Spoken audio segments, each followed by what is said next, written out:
ఎన్నిసార్లు చూసినా మళ్ళీ మళ్ళీ చూడాలనిపించే అద్భుతమైన దృశ్య కావ్యం రామాయణం.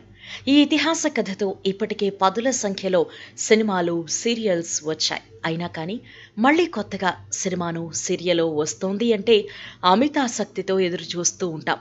తరాలు మారినా ఈ కథకున్న డిమాండ్ అలాంటిదే. అంతలా క్రేజ్ ఉండడంతో ఇప్పుడు బాలీవుడ్ నుంచి మరో రామాయణం కనువిందు చేయడానికి రెడీ అవుతోంది.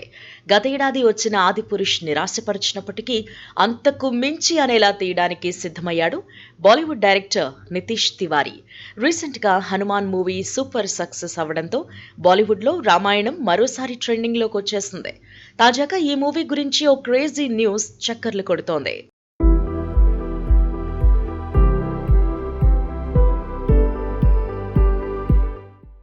రామాయణాన్ని తెరకెక్కించేందుకు దాదాపు 5 ఏళ్ల పాటు ప్రీ ప్రొడక్షన్ వర్క్తో బిజీగా మారాడు నితీష్ తివారీ. అనేక భాగాలుగా రూపొందించబడే ఈ ప్రాజెక్ట్ నిర్మాణంలో బాలీవుడ్ మేకర్స్తో పాటు టాలీవుడ్ నిర్మాత అల్లు అరవింద్ కూడా భాగం కానున్నారు అనే ప్రచారం జరుగుతోంది. రానున్న 2 నెలల్లో ఎట్టి పరిస్థితుల్లో సినిమాను ప్రారంభించాలి అని చిత్ర యూనిట్ ప్లాన్ చేస్తోందట.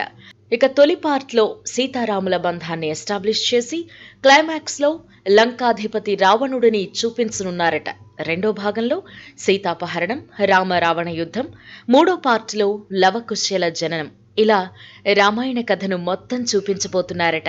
అయితే రాముడిగా రణబీర్ కపూర్, సీతమ్మగా సాయి పల్లవి, రావణుడిగా కేజీఎఫ్ ఫేమ్ యష్ నటిస్తున్నట్టు తెలుస్తోంది. అంతేకాక రామాయణం ఆధారంగా రూపొందే సినిమాలో కీలక పాత్రలు ఎవరు పోషిస్తారు అన్న విషయంపై సోషల్ మీడియాలో వార్తలు చక్కర్లు కొడుతున్నాయి.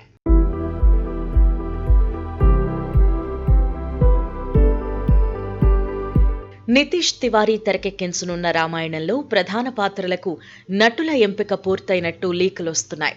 హనుమంతుడిగా సన్నీ డియోల్, కైకేయిగా లారా దత్తా, శూర్పణఖగా రకుల్ ప్రీత్ సింగ్ నటిస్తున్నట్టు జోరుగా ప్రచారం జరుగుతోంది. అయితే ఈ ఏడాది ఏప్రిల్ 17 శ్రీరామనవమి సందర్భంగా అనౌన్స్ చేస్తున్నట్టు తెలుస్తోంది. అంతేకాక నటీనటులపై క్లారిటీ వచ్చే అవకాశం ఉంది. పైగా విజువల్ ట్రీట్ గా రాబోతున్న ఈ మూవీని దివాళీ సీజన్లో రిలీజ్ చేసేలా మేకర్స్ ప్లాన్ చేస్తున్నారట. పైగా ఈ సినిమా కోసం నితీష్ తివారీ ప్రముఖ టెక్నీషియన్స్ ని ఎంపిక చేయనున్నారు అని తెలుస్తోంది. అనేక ఆస్కర్ విన్నింగ్ సినిమాలకు విఎఫ్ఎక్స్ చేసిన వారిని రప్పిస్తున్నట్టు తెలుస్తోంది. అలాగే సంగీతం, సినిమాటోగ్రఫీ బాధ్యతలను కూడా భారతదేశపు అత్యుత్తమ సాంకేతిక నిపుణులకు అప్పగించనున్నట్టు సమాచారం. మొత్తానికి ఈ క్రేజీ ప్రాజెక్ట్ను కని విని ఎరుగని రీతిలో గ్రాండ్ స్కేల్ పై నిర్మించబోతున్నారట. దీంతో అప్పుడే ఈ ప్రాజెక్టుపై అంచనాలు పెరిగిపోతున్నాయి.